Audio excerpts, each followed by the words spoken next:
우리는 지난 신년 감사 예배 때에 이사야 선지자를 통해서 하나님께서 주신 말씀을 가지고 일어나라 빛을 발하라 하시는 하나님의 우리를 향한 명령의 말씀을 묵상해 보았습니다. 그러나 안타깝게도 오늘 이 자리에도 그렇겠습니다만 우리 모든 성도들이 다 신년 감사 예배에 출석하신 것은 아니기 때문에 오늘 새해 첫 주일인지라 같은 맥락이지만 또 다른 각도에서 올 한 해 우리가 어떤 말씀을 붙잡고 살아가면 좋을까 하는 그런 주제로 말씀을 나눠보고자 합니다. 오늘 우리가 읽은 하박국 3장 2절 말씀을 보면 주여 주는 주의 일을 이 수년 내에 부흥하게 하옵소서, 이런 표현이 있지요. 그래서 우리들의 성도들의 모든 삶의 전 영역에 하나님의 이 부흥이 임하게 되시기를 주님의 이름으로 축원합니다. 여러분 성도들 모두 다가 부흥하게 되시기를 주님의 이름으로 축원합니다.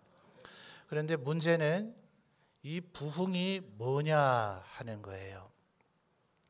이 부흥이라고 하는 말은 우리 교회의 역사를 통해서도 또 오늘날에도 종종 쉽게 너무나 오해되곤 하는 그런 표현입니다. 욥기의 말씀을 보면 욥의 친구 빌닷이 욥에게 이렇게 얘기를 하죠. 내 시작은 미약하였으나 내 나중은 어떻게 되라 하죠? 창대하게 되리라 하는 이런 말씀과 함께 융합이 되어져서 우리가 흔히 부흥이다 이렇게 하면 교회 같은 경우에도 성도들의 수가 증가하고 교회 땅이 부지가 점점 넓어지고 교회 예산이 흘러넘치고 이런 것을 부흥이라고 생각하는 경향들이 종종 많습니다. 우리 성도들의 개인적인 삶에서도 작년에 경제적인 어떤 수입 벌이가 시원치 않았다면 올해는 좀 돈도 좀 많이 벌고 말이죠. 또 혹시 여러분의 자녀들이 공부 성적이 그닥 좋지 않았다면 모든 자녀들이 아주 공부도 잘 하고 말이죠. 또 여러분이나 여러분의 배우자가 직장을 가지고 있다면 그곳에서 아주 진급도 하는 이런 것들을 주로 우리가 부흥이라고 생각하는 경향들이 있습니다. 사실 이게 우리 마음에 먹은 뜻대로 잘 안 되죠. 보니까 이 세상은 그다지 공정한 것 같지도 않고 정의로운 것 같지 않단 말이죠. 오히려 하나님의 말씀대로 순종하며 살면 더 손해보는 것 같고 더 핍박하는 것 같고, 그나마 그래도 이 시대는 예수 믿는다는 이유 때문에 우리를 죽이고 순교하게 만드는 상황까지는 벌어지지 않았지만 아마도 우리나라에 적지 않은 지금 기독교인들이 우리나라가 그와 비슷한 꼴이 되지 않을까를 지금 공포스러울 정도로 두려워하는 이들이 있는 것 같아요. 그러니까 하나님이 이런 모든 것 좀 다 해결 좀 해주시면 안 되는가. 그래서 예수 믿기만 하면 우리 예수 믿는 우리들이 전부 다 우리 찬송가 가사에서 만사 형통이라 하는 것처럼 뭐든지 다 잘 되는 그런 부흥이 좀 우리에게 있으면 좋지 않을까, 이렇게 생각하는 경향들이 좀 있는 것 같아요.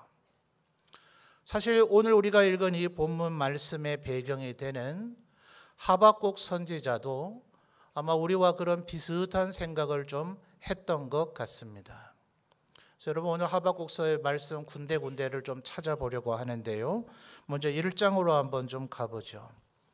자, 하박국 1장 2절 말씀을 여러분이 한번 읽어봐 주십시오. 시작.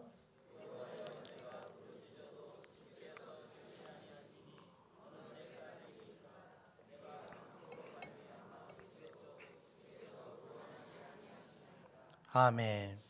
하박국이 지금 하나님 앞에서 감정이 좀 어떤 것 같아요? 하박국 너무 이렇게 변호해주고 두둔해주려고 하지 말고요. 문장에서 느껴지는 감정을 솔직히 말해보세요. 하나님 앞에 지금 화내고 있지 않아요? 성질내고 있는 것 같아요. 그냥 하나님에게 하나님 이 악한 사람들이 좀 사라지도록 해주세요 이런 정도가 아니라 하나님 내가 부르짖어도 주께서 듣지 아니하시니 어느 때까지입니까?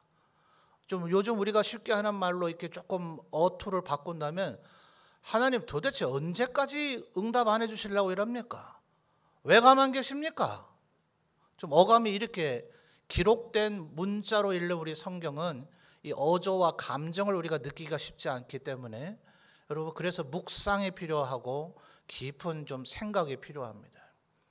이 문맥이나 어휘들을 잘 연구를 해보면 지금 하박국 선지자가 정말 화가 나 있어요. 하나님 어떻게 이럴 수가 있습니까? 지금 이렇게 얘기하고 있는 거예요. 언제까지 제가 이렇게 악한 자들이 오히려 잘되고 형통하는 꼴들을 봐야 됩니까? 1장 2절에 심지어 단어가 어떤 단어가 나와요? 강포라는 단어가 나와요. 강포로 말미암아 외쳐도 주께서 구원하셔야 안 하셔요? 구원하지 아니하시냐이다. 3절을 보시면 더 심각합니다. 어찌하여 내게 뭘 보게 하셔요? 죄악을 보게 하시며 그 다음에요 폐역을 눈으로 보게 하시나이까. 또 뭐예요? 겁탈과 강포가 내 앞에 있고 변론과 분쟁이 일어났나이다. 4절에 이러므로 뭐가 해이하게 됐지요? 율법이 해이하고 정의가 전혀 실행되지 못하고 심지어는 악인이 의인을 애워싸는 꼴이 되어버렸습니다. 정의가 굽게 행하여짐이니이다.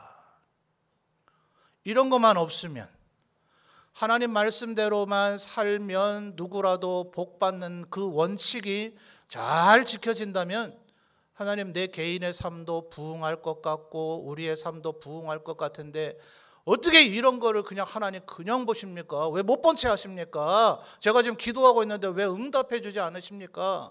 하박국 선지자가 지금 굉장히 화가 나 있어요. 거기에 하나님께서 이제 대답을 해주십니다. 5절부터 대답하죠. 여호와께서 이르시되, 자 6절 말씀으로 넘어가서 1장 6절을 여러분 한번 읽어주십시오. 시작.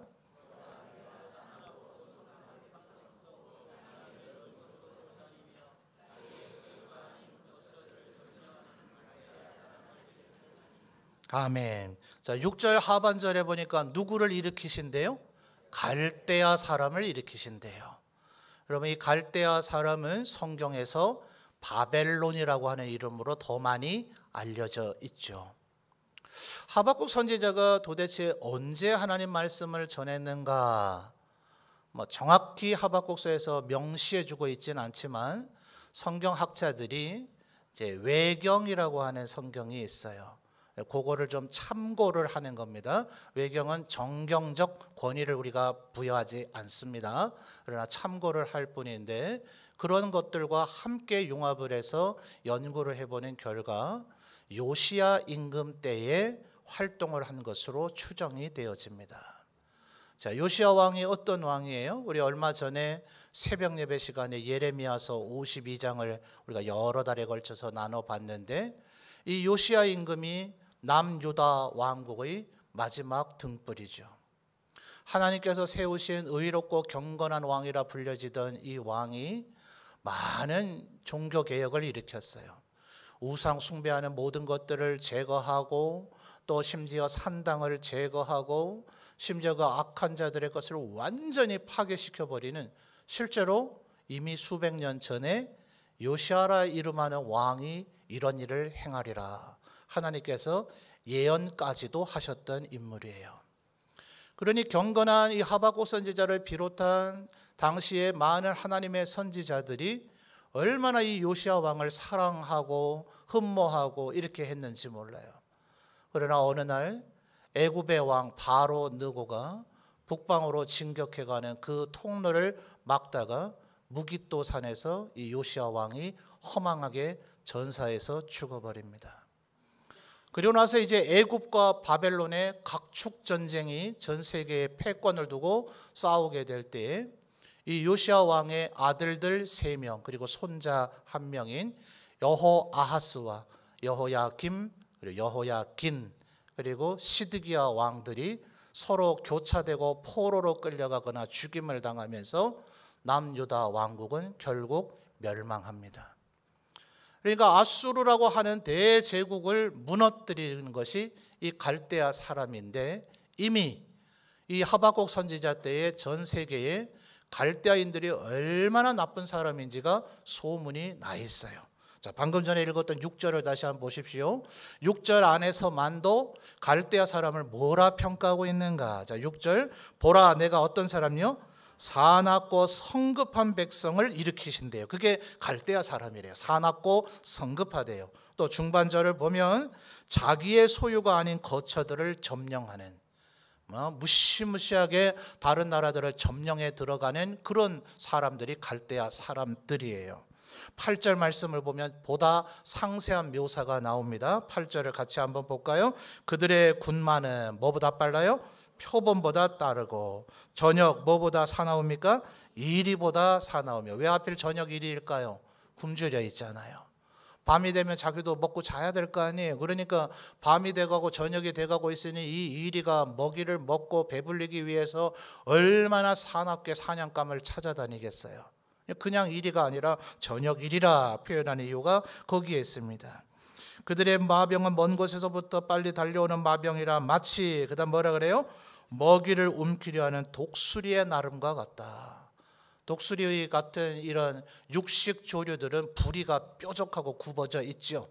이 자기의 사냥감을 물어서 찢어내도록 하기 위해서, 쪼아내고 찢어내기 위해서 부리가 그저 뾰족하고 끝나는 게 아니라 굽어져서 마치 낚시바늘의 갈고리처럼 되어져 있는 모양새죠.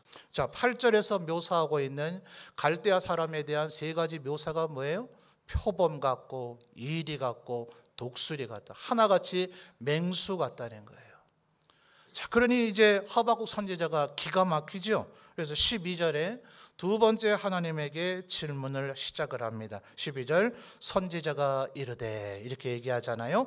두 번째 하박국 선지자의 질문의 핵심 명제는 13절에 나옵니다. 자, 1장 13절을 여러분이 또 한번 읽어주실까요? 시작.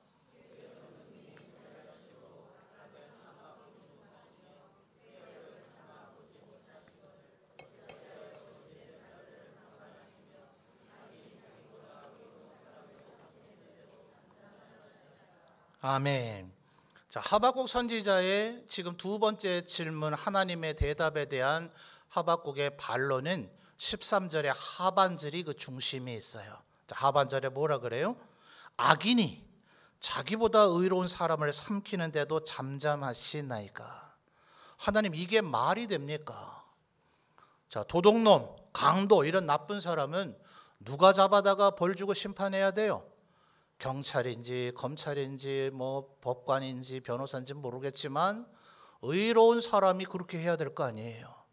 근데 지금 하나님의 대답이 뭐예요? 너 그렇게 이 세상의 악한 자들이 의인들을 핍박하는 것이 그렇게 보기에 힘들고 거슬리고 그랬었더냐? 나에게 그렇게 기도했더냐? 네가 그럴까 봐 내가 갈대아 사람을 준비했다. 갈대아인들이 온 세상을 다니며 악한 자들을 칠 것이다. 근데 지금 갈대아 사람에 대한 묘사를 들어보니 세상에 이렇게 나쁜 놈들이 없거든요. 하박국 선지자가 이건 말이 안 된다 생각하는 거예요. 하나님, 의인이 악인을 심판해야지 그게 정당하고 맞지. 어떻게 악한 자가 의인을 심판하게 하십니까? 말하자면 아까 하박국 선지자의 첫 번째 질문에 악한 자와 의로운 자가 있었죠. 의인과 악인. 지금 하박국 선지자는 뭐라 얘기하는 거예요? 갈대아 사람과 비교하면 아까 말한 악인은 의롭다고 해도 됩니다, 하나님. 자, 3단계를 얘기한 거예요. 이해되세요? 악한 자와 의로운 자가 있는데 갈대아 사람은 말하자면 어떤 사람이요? 더 악한 사람이에요. 최대로 악한 사람이기 때문에 먼저 얘기한 악한 사람도 이 갈대아 사람과 비교를 한다면 의롭다고 평할 수 있지 않느냐. 이게 하박국 선지자의 생각이에요. 와, 하박국 선지자 대단하지 않아요? 우리가 하박국 선지자 앞에 서면 이 하박국 선지자가 우리를 쫙 줄 세워놓고 너는 A등급으로 선한 사람, 너는 B등급, 너는 C등급, D등급 이러면서 우리를 악한 자, 선한 자, 의로운 자, 덜 악한 자 아주 우리를 분류를 잘 해줄 것 같아요. 제 말을 좀 잘 귀담아 들으십시오. 제가 하박국 선지자를 조롱하고 있는 겁니다. 하박국 선지자의 심각한 하나님을 향한 기도의 오류가 뭔지를 아시겠습니까? 하나님께서 그래서 이 대답을 해주세요. 하박국 선지자야, 잘 들어라. 내가 반드시 악한 자는 멸하고 의로운 자는 구원할 것이다. 그 얘기를 하시기 시작을 하세요. 자, 2장부터 이제 그 얘기를 합니다. 2장에서 가장 많이 나오는 단어는 화 있을진저예요. 자, 6절 말씀을 볼까요? 5절부터를 보면은 6절에 갑자기 이 얘기가 왜 나오느냐를 볼 수 있는데 2장 5절입니다. 그는 악한 사람을 지칭하고 있어요. 어때요? 술을 즐기며 거짓되고 교만하며 가만히 있지 아니하고 수월은 지옥을 묘사하는 표현입니다. 끝없는 욕심의 구렁텅이, 아주 그냥 끊임없이 무언가를 다 빨아들이는 우주 공간에 마치 블랙홀과 같은, 욕심이 아무리 얼마나 많은지 끝내 만족을 못 누리는, 그래서 수월이라 이렇게 표현하는 거예요. 수월처럼 자기의 욕심을 넓히며 또 그는 사망 같아서 족한 줄을 모르는 이런 자들이 6절에 그 무리가 다 속담으로 그를 평론하며 조롱하는 시로 그를 풍자하지 않겠느냐 곧 이르기를 뭐라 그럽니까? 화 있을진저, 자기 소유 아닌 것을 모으는 자여 언제까지 그렇게 하겠는가? 네가 반드시 화가 있을 것이다. 하나님의 심판의 메시지가 지금 시작됩니다. 9절로 넘어가 보시죠. 9절을 보시면 재앙을 피하기 위하여 높은 데 깃들이려 하며 자기 집을 위하여 부당한 이익을 취하는 자에게 뭐가 있어요? 화 있을진저. 네가 재앙을 피하려고 해서 높은 데로 도망간들 성공할 수 있겠는가? 나 여호와 하나님이 악한 일을 저지른 자를 반드시 벌할 것이다. 그러므로 자기 집을 위하여 부당한 이익을 취하는 자에게 화가 있을 것이다. 12절 보실까요? 피로 성읍을 건설하며 불의로 성을 건축하는 자에게 뭐가 있다고요? 화 있을진저. 15절을 보실까요? 이웃에게 술을 마시게 하되 자기의 분노를 더하여 그에게 취하게 하고 그 하체를 드러내려 하는 자에게 뭐 있다고요? 화 있을진저. 술을 마시고 음란하고 방탕하고 심지어 다른 사람을 유혹을 해서 더 죄짓도록 만드는 이간질하는 이런 사람들에게 하나님께서 절대로 그냥 두지 아니하시고 화가 있을 것이다 얘기하시는 거예요. 18절 19절을 보면 18절의 시작 단어가 새긴 우상이지요. 그래서 그 우상에 대한 묘사를 19절에 합니다. 나무에게 깨라 하며, 나무로 우상 만든 거예요. 말하지 못하는 돌에게 일어나라 하는 자, 돌로 우상을 만들 겁니다. 화 있을진저 그것이 교훈을 베풀겠느냐? 보라 이는 금과 은으로 입힌 것인즉 그 속에는 생기가 도무지 없다. 나무로 돌로 금으로 은으로 우상을 만든 자들에게 화가 있을 것이다. 자, 하나님께서 하박국 선지자가 염려하는 것보다 심판을 향한 계획이 있으세요, 없으세요? 있으세요. 절대로 우리가 조급하게 하나님 왜 가만 계세요? 이런 기도 함부로 하면 안 돼요. 하나님께는 다 계획이 있으신데 그날이 되면, 하나님의 이 심판의 날이 되면 절대로 각 사람이 각각 자기가 행한 대로 보응을 받게 될 것인데 그 누구도 예외됨이 없을 거예요. 그러니까 2장 20절에 뭐라 그래요? 오직 여호와는 그 성전에 계시니 온 땅은 그 앞에서 뭐 하라고요? 잠잠하라. 이 온 땅에 누구도 들어갈까요? 오늘 지금 설교의 주제에 등장하는 인물요, 누구도 들어갈까요? 나 이전에, 우리들 이전에 누가 들어갈까요? 하박국도 들어가는 거예요. 하나님께서 알아서 하실 건데, 하나님께서 성경 전체의 창세기로부터 계시록에 이르기까지 의로운 자는 내가 구속하고 구원하며 은혜와 축복을 베풀 것이고 악한 자는 내가 반드시 멸하리라 말씀하셨어요, 안 하셨어요? 늘 해오셨습니다. 그런데 하나님을 온전히 신뢰하지 못하고 하박국처럼 하나님에게, 하나님 제가 기도하고 있는데 도대체 언제까지 가만 계실 겁니까? 왜 악한 자들이 의인을 핍박하고 있는데 가만 계십니까? 이게 지금 하나님을 향한 온전한 신뢰가 되느냐 이 말이에요. 정말 네가 내 뜻을 그렇게 모르는가? 나는 온 세상의 이 우주를 다 창조하고 다스리는 여호와 하나님이다. 내가 이 모든 것을 다 멸하는 날이 이를 것이다. 자, 지금은 2장에서는 하나님이 누구를 멸할지에 대한 멸함의 대상에 대해서 얘기하고 있어요.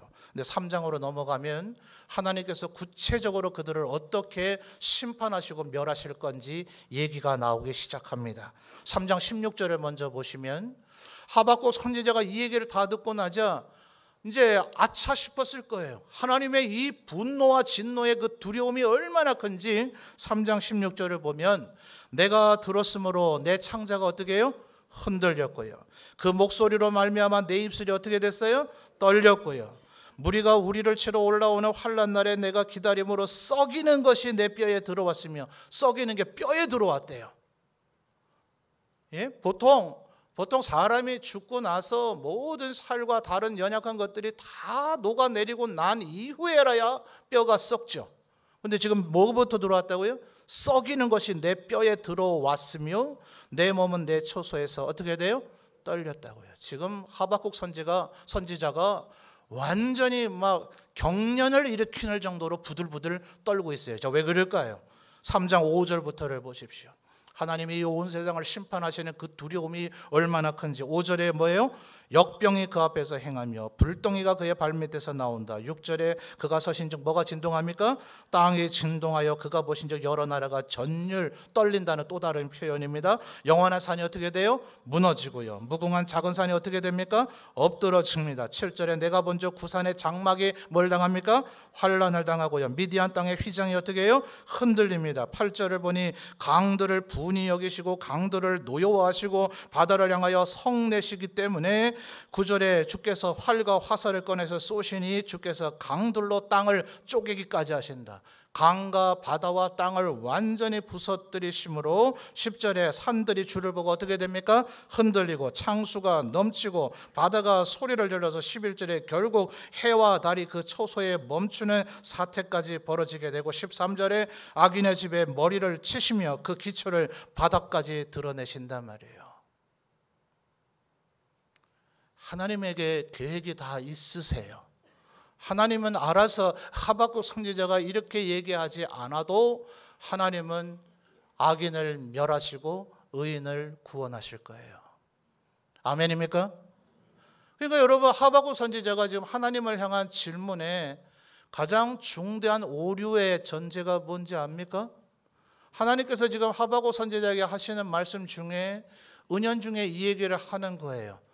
네 소원이 그토록 의인은 구원하고 악인은 멸하는 거였더냐? 그럼 내가 내 계획을 알려주마. 내가 반드시 모든 악한 자를 멸할 터인데, 온 세상을 다 멸할 터인데 너는 의로우냐? 아까 하박국 선지자가 우리들 앞에 나오면 우리를 전부 다 줄 세워놓고 악인이 의인을 그렇게 괴롭히는 게 하나님 맞습니까? 아니, 갈대아 사람같이 그렇게 악한 사람을 데려다가 이런 사람, 어려운 사람들을 하는 게 맞습니까? 그럼 아마 하박국 선지자가 우리를 줄 세워놓고 너는 A등급으로 선한 사람, 너는 B등급 선한 사람, 너는 좀 악한 사람, 너는 아주 악한 사람, 이 하박국 선지자의 판단이 맞느냐 이 말이에요. 맞습니까? 하박국 선지자도 일개 인간에 불과해요. 우리가 볼 때는 나는 의롭다 여기는 이 전제부터가 지금 잘못된 거예요. 하나님 앞에 과연 머리를 들고 설 수 있는 자가 있습니까?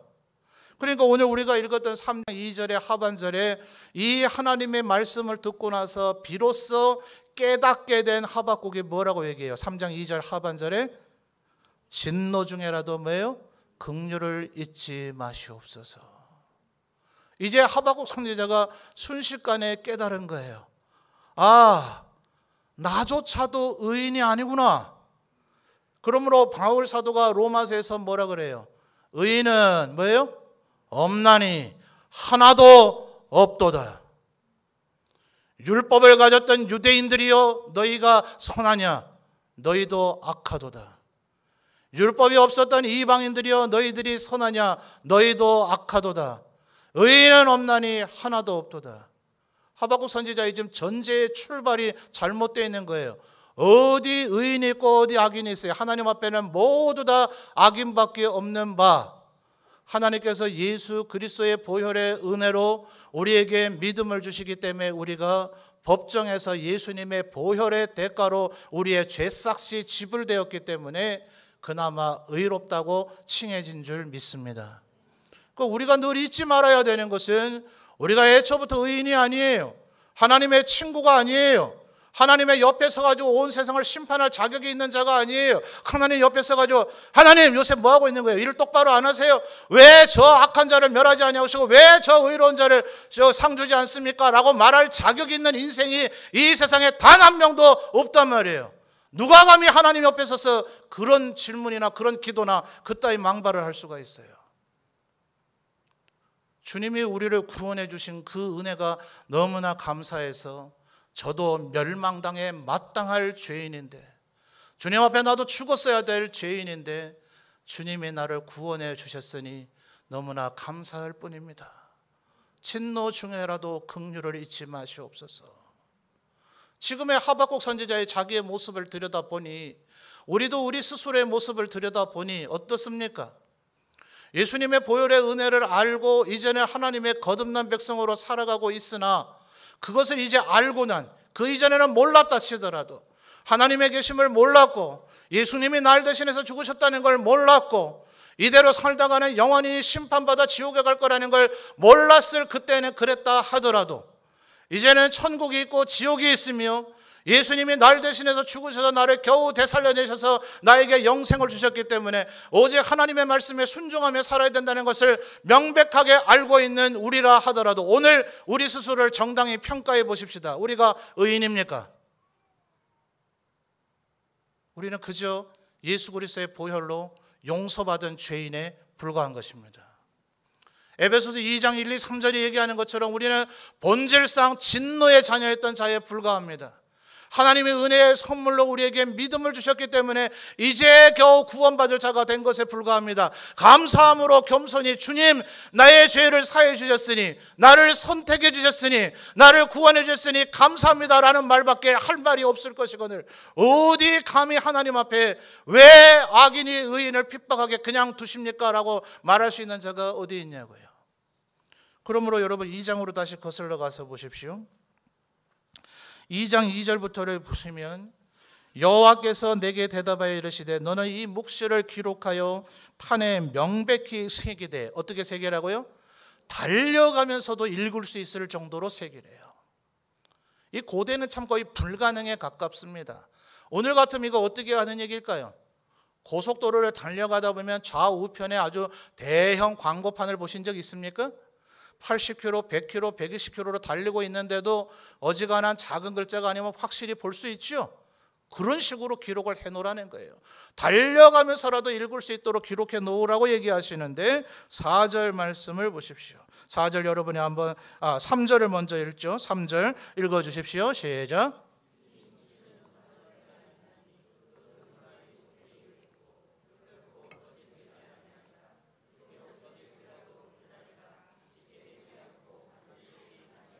아멘. 이 묵시라고 하는 단어가 나옵니다.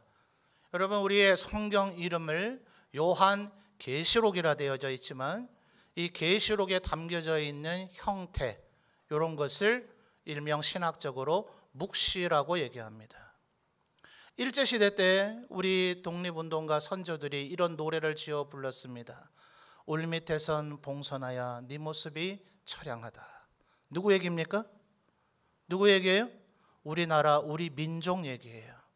우리 민족은 그 노래를 부르고 그 노래를 들으면 그게 뭘 말하는지 다 알아요. 일본 애들은 알아요? 몰라요? 몰라요. 아는 이만 알고 모르는 이를 모르게 기록하는 형태를 묵시라고 얘기합니다. 다니엘서 7장에서부터 12장까지의 이야기, 스가랴서의 대부분의 이야기, 그리고 요한계시록의 절반 이상의 이야기가 묵시의 형태로 되어져 있는데 그것은 결국은 뭐를 얘기합니까? 2장 3절에서 무슨 단어, 중대한 단어가 나오죠? 종말에 대한 얘기란 말이에요. 하나님께서 반드시 심판하실 날이 이르게 될 것이고 지체하지 않고 반드시 응하게 될 것인데 동시에 중반절에 중대한 단어가 나오죠. 비록 더딜지라도 뭐 하라고요? 기다리라고요. 믿음이 있는 사람에게 바로 이 자세가 필요한 거예요. 하박국처럼 조급하게 하나님 왜 가만두십니까? 왜 심판하지 않습니까? 왜 그러실까요? 우리 정신 차리라고요. 하나님이 지금 심판하시면 우리가 구원받을 자격에 미달될까 싶어서 우리가 더 성숙해지고 거룩해지고 성화되기를 기다리시고 계시는 거예요. 하나님께서 우리를 선택한 이들을 구원의 만열에 이르게 하실 때까지, 그때까지 지금 하나님께서 참고 계시는 거예요. 온 세상을 향하여 하나님의 지금 인자와 자비를 펴고 계시는 거예요. 감사할 줄 알아야죠. 오늘 하나님이 지금 당장이라도 못하실 이유가 없어요. 화 있을진저 기록하고 있잖아요. 온 세상에 역병을 풀으시고 불덩이를 풀으시고 산과 바다와 강과 해와 달까지도 다 뒤흔들어 놓으신다는 얘기가 계시록에 상세하게 묘사하고 있잖아요. 당장 오늘이라도 그렇게 하실 수 있어요. 그러나 하나님께서 지금도 여전히 아니하시고 참고 인내하시는 이유는 우리 보고 우리의 구원을 이루라고요. 주님 앞에 구원받는 자가 되라고요. 그러므로 4절에 뭐라고 얘기합니까? 2장 4절. 이게 바로 바울 사도가 신약성경에서 그렇게 누누이 얘기하는 얘기가 바로 이 하박국의 질문에 대한 하나님의 대답에서 이 중대한 우리 개혁교회, 장로교, 칼빈주의를 따르는 이들의 가장 성경의 핵심 문장이 여기서 나오는 거예요. 2장 4절 다 같이 큰 소리로요. 시작.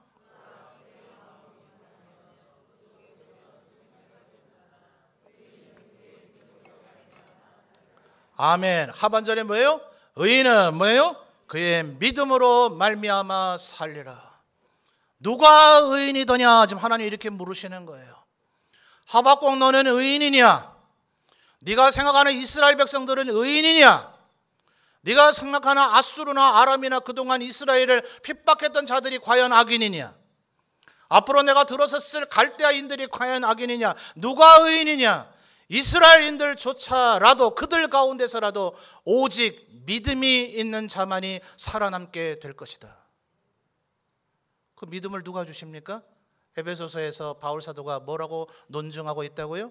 이때는 이스라엘 백성들도 하박국도 2장 4절에 오직 의인은 믿음으로 말미암아 살리라 이 말의 의미를 진정으로 몰랐을 거예요.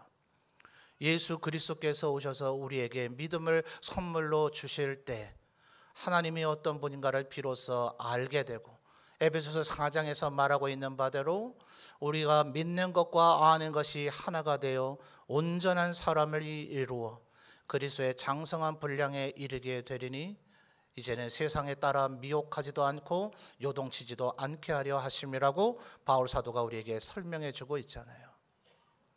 그러니까 여러분, 한번 하나님께서 선택하시고 구원하고자 하신 이들은 반드시 구원받을 줄 믿습니다. 근데 그게 당신인 줄 어떻게 아느냐고요.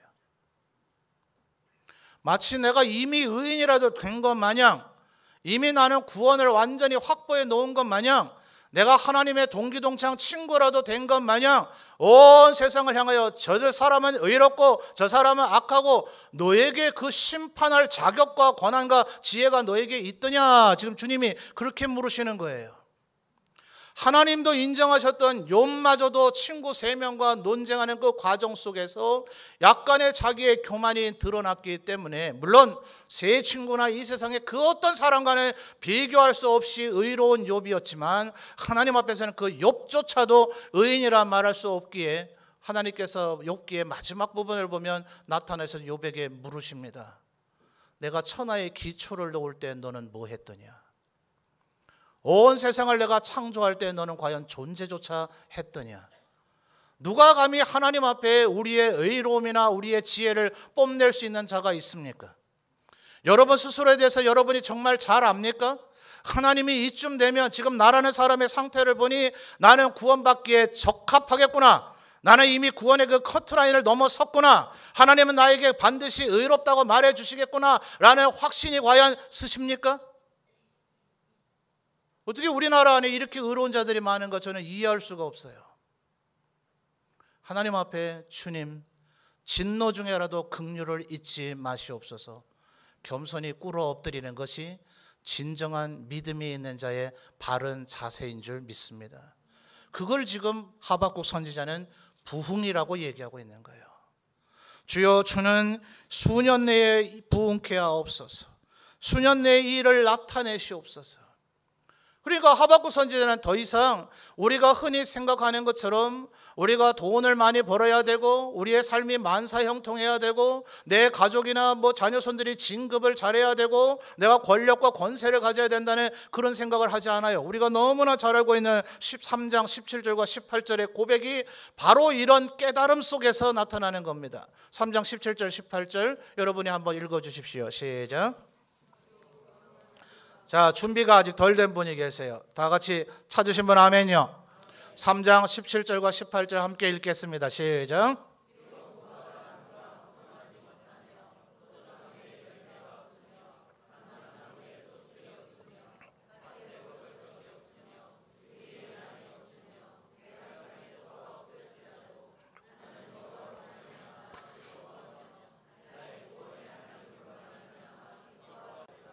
아멘. 이게 하박국 선지자가 지금 부흥하게 된 상태입니다. 여러분, 부흥이라 하는 단어의 사전적 의미는 앞으로 한번 보실까요? 뭐가 없는 상태에서 뭔가를 이루어가는, 이게 부흥이 아닙니다. 원래 어느 정도 경제에 이르러 있었는데 이것을 상실했든지 퇴색했든지 엉망이 되어버렸을 때 다시 이 최상의 상태였던 지점으로 다시 되돌아가는 것. 그래서 영어에서 revival 이런 식으로 단어를 표현해요. 다시 우리가 예수 그리스도를 만났을 때 그 첫 상태로 되돌아가는 것. 오직 의인은 믿음으로 말미암아 살리라 하셨는데, 여러분, 우리가 하나님을 향한 우리의 믿음이 뭡니까?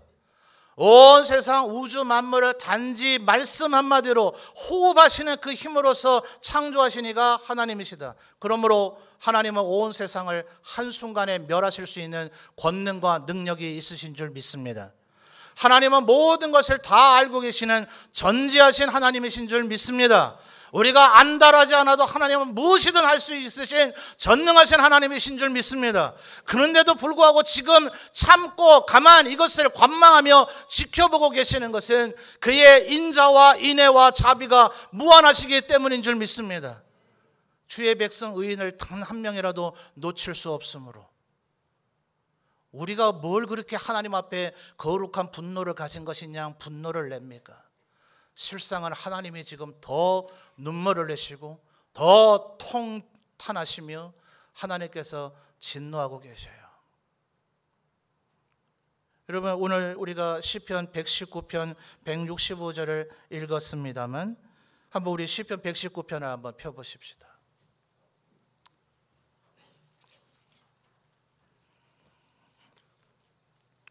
성경 1189장 가운데 시편 119편이 제일 길죠. 히브리 글자의 알파벳의 순서를 따라서 하나님의 말씀의 권능과 능력을 노래하고 있는 겁니다. 제가 오늘 성시교독 시간에는 119편 165절을 읽었습니다만 158절을 한번 읽어보십시다. 158절요. 시편 119편 158절입니다. 찾으신 분 아멘요. 함께 읽어주십시오. 시작.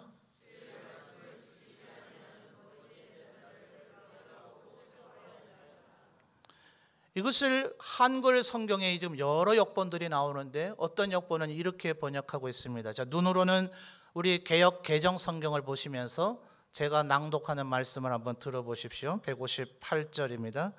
저 배신자들을 보고 나는 참으로 역겨웠습니다. 다시 한번 낭독해 드릴까요?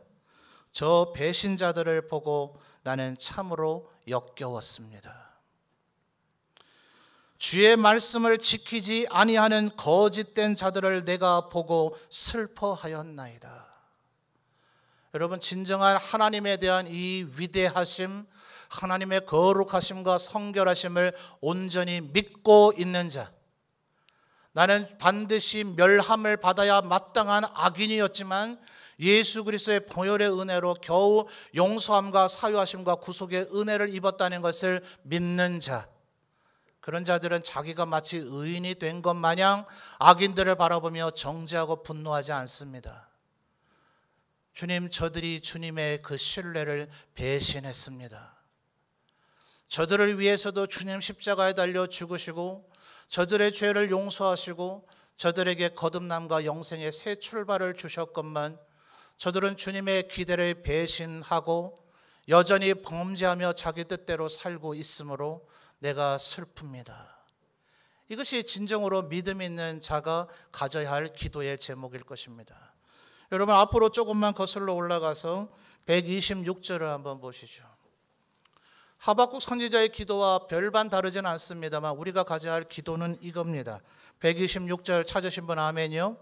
여러분 한번 읽어주십시오. 시작.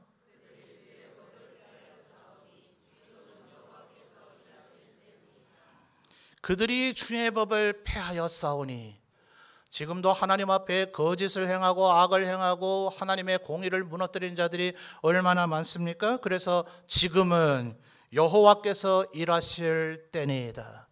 영어 성경을 보면 It is time for you to act, Lord, 이렇게 되어 있어요. 주님의 시간입니다. 요즘 이 시간 얘기 많이 하더라고요. 검찰총장의 시간이다.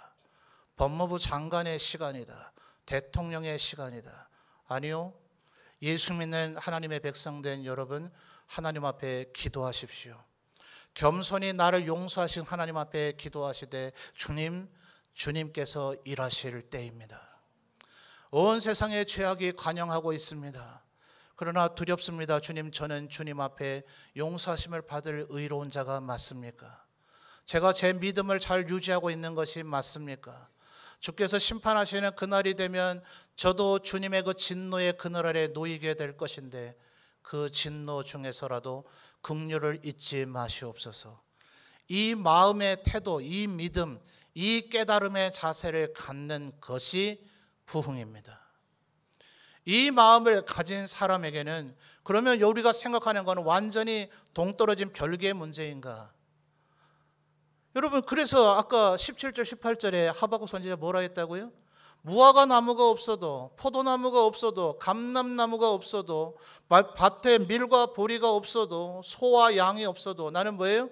여호와로 말미암아 기뻐하며 구원의 하나님으로 말미암아 즐거워하리로다. 진정한 믿음이 있는 사람은 이 경지에 이르게 되어질 줄 믿습니다. 작은 거리에 하나하나에 일희일비하지 아니하고 온 세상을 다스리시고 심판하시는 하나님 앞에 그저 내가 겸손히 구원을 이루어가는 그 삶을 가진 자들이 하나님의 참된 백성인 줄 믿습니다. 여러분, 예수 그리스도께서 2020년 전에 이 땅에 오셔서 이미 하나님 나라를 이루셨습니다. 세례 요한과 예수님께서 요단강에서 최초로 하신 선포의 말씀이 뭡니까? 회개하라. 뭐예요? 천국. 우리말로 풀면 하나님의 나라가 가까이 왔느니라. 회개하라. 하나님의 나라가 가까이 왔느니라. 2020년 전에 이미 하나님의 나라를 선포하셨는데 예수 그리스도께서 아직 재림하지 않으셨으므로 아직 하나님의 나라가 온전히 도래하지 않았습니다. 지금 우리들이 맛보고 있는 것은 마치 아파트 분양하는 곳의 모델하우스와 같습니다. 천국이 어떠한지는 이 교회가 충분히 설명해 줍니다. 만물을 충만케 하시는 이의 충만으로 교회가 이 세상에 존재해서 하나님을 믿고 섬기는 자들이 어떠한 은혜와 축복을 받게 될 것인지 충분히 알려줍니다. 그러나 이것은 모델하우스에 불과한 바 우리는 하나님의 영광을 아직 온전히 누리지 못했습니다. 우리는 그저 이곳에서 맛보아 알고 있을 뿐입니다. 그러므로 우리는 다가올 하나님의 나라를 소망해야 됩니다. 이 하나님의 나라에 대한 대망 개념은 우리의 개개인의 구원과 똑같습니다. 예수 그리스도께서 십자가의 보혈로 우리의 구원을 이미 이루셨습니다. 예수 그리스도가 재림하실 때까지 우리의 구원은 아직 완성되지 않았습니다. 그러므로 우리 개혁주의 칼빈주의 신학자들은 구원은 아홉 개의 서정으로 이루어져 있다. 주님이 우리를 소명 부르시고 우리를 중생하게 하시고 우리를 회개하게 하시고 우리에게 믿음을 주시고 우리를 양아들 양딸로 삼으시지만 우리들이 계속해서 견인되어져야 되고 성화의 삶을 살아야만 끝내 우리는 영화롭게 될 것이다. 여러분, 지금 하나님과 동등한 무슨 의인이 된 것 마냥 세상을 논평하고 있을 때가 아닙니다. 진노 중에라도 긍휼을 잊지 마시옵소서. 겸손히 꿇어 엎드려서 우리 스스로의 구원을 이루어 가시는 저와 여러분이 되시기를 바랍니다. 그것이 진정한 부흥이요, 그 부흥을 가진 자만이 오직 의인은 믿음으로 말미암아 살게 되어질 줄 믿습니다.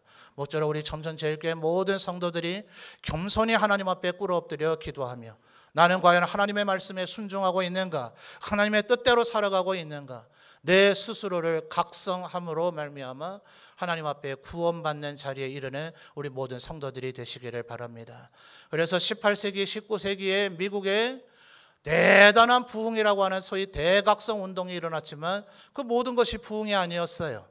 그래서 조나단 에드워즈 목사님은 참된 부흥이 무엇인가, 진정한 부흥을 경험하는 자는 하나님의 의로움을 사모하고 말씀 읽기를 즐거워하고 예배하기를 힘쓰며 기도하기를 힘쓰고 하나님의 말씀에 순종하지만, 진정한 부흥이 아닌 열광주의에 빠진 자들은 표적과 기사를 따를 뿐이다. 그러므로 지난 20세기에도 마틴 로이드 존스 목사님께서 참된 부흥이 무엇인가를 논증하셨어요.